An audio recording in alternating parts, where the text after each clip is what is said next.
Hi guys, today let's start with the review of UL self-assessment form 1.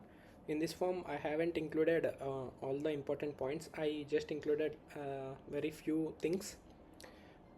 If you would like to have all the important points at one place, please go through the form once by yourself. Um, okay, let's start with the green section. Don't give live varicella vaccine in patients with HIV even if the CD4 count is more than 200. In the blue section, this is a very important topic and repeatedly getting asked in many NBMEs.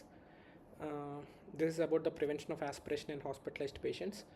The most important step is to do elevation of head of bed to 30 to 45 degrees, and enteral feeding is preferred. In enteral feeding, NJ tube, that is nasovaginal tube, is preferred more than nasogastric tube, and regularly do speech and swallow evaluation, especially in patients with history of stroke and ALS. Also do drainage of subglottic secretions and decontamination of oropharynx and digestive tract in intubated patients regularly. These are the steps not recommended. These are using prokinetic agents, gastric volume measurement, probiotic medications, and gastrostomy tube. I have already told you about this NG tube. NG tube increases the risk of aspiration.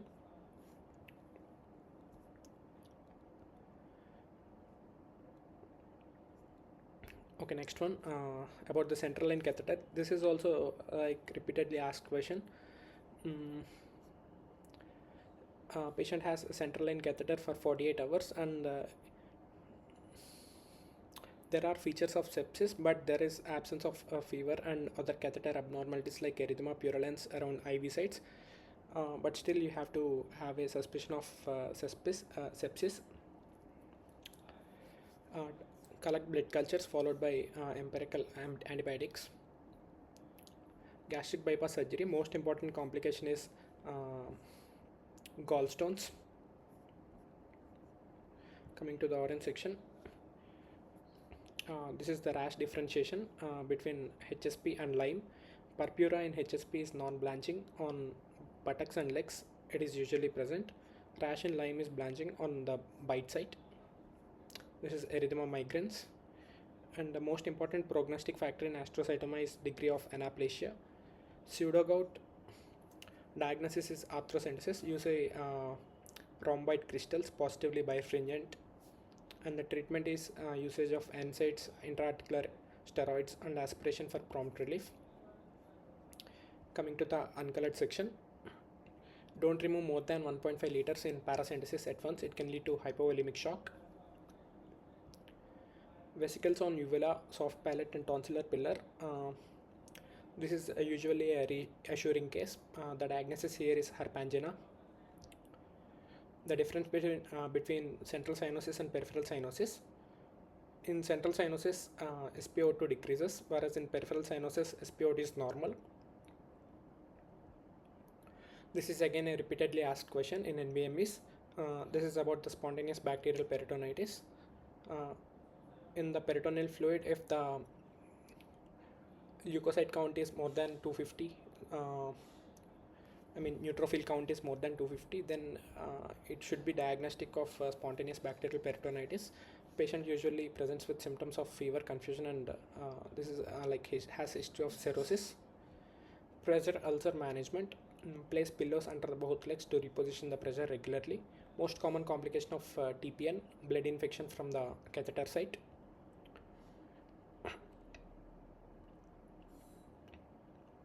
To differentiate between vascular dementia and Alzheimer's dementia, you have to check the timeline and of the symptoms given in the question.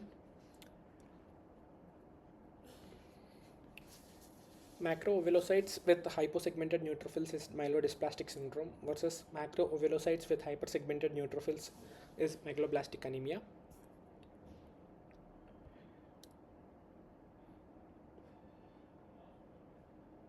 Post-op atelectasis prevention, do in situ spirometry. It is not done to prevent aspiration. Glomerular hematuria, next best step is quantification of urinary protein by urinary microscopy, whereas in non-glomerular hematuria, do a CT abdomen. Maybe it should be carcinoma or some kind of stone. Ad hoc interpreter if is used if medical interpreter is not available at that time. If ad hoc and if medical interpreter is not available, then use medical assistant fluent in that language or family member fluent in that language,